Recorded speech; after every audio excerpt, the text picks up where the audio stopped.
Hi guys, what's equity? How do you get equity? Can you use equity? What do you do with equity? Great case study. Met a client last night who bought a property in DY 5 years ago. They bought a property for $600,000. They started with a 20% deposit, so their loan amount was about $480,000. They've only done interest only basically since then, so it's still around that $480,000. Now, we've just reappraised that property and it just had a valuation also for $690,000. So that's on track with what DY's done. It's about 15% growth. But what does that mean? That means they've got a property that's worth $690,000 and they only owe $480,000. They've got 210 grand of equity, give or take. What can you do with it?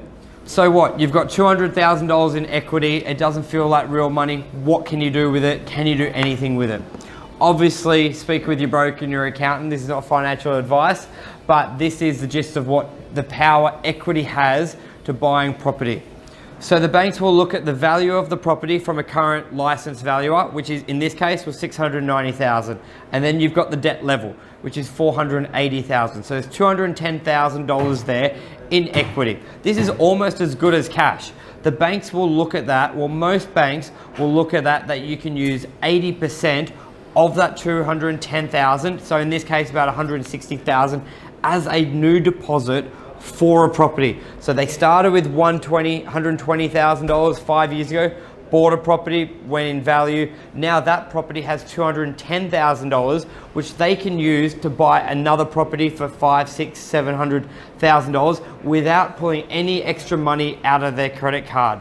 So this client has used his equity to secure a second investment property. How cool is that? That's the power of property and property growth. Use your equity. If you're not sure what to do, give us a call or speak to your broker or your accountant.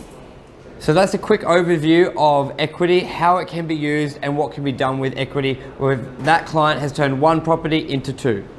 So that's why when buying a property, it is super important to look at the area you're buying in to see that it's got potential for future growth, because you may be able to buy a second property without saving any money to do so using equity.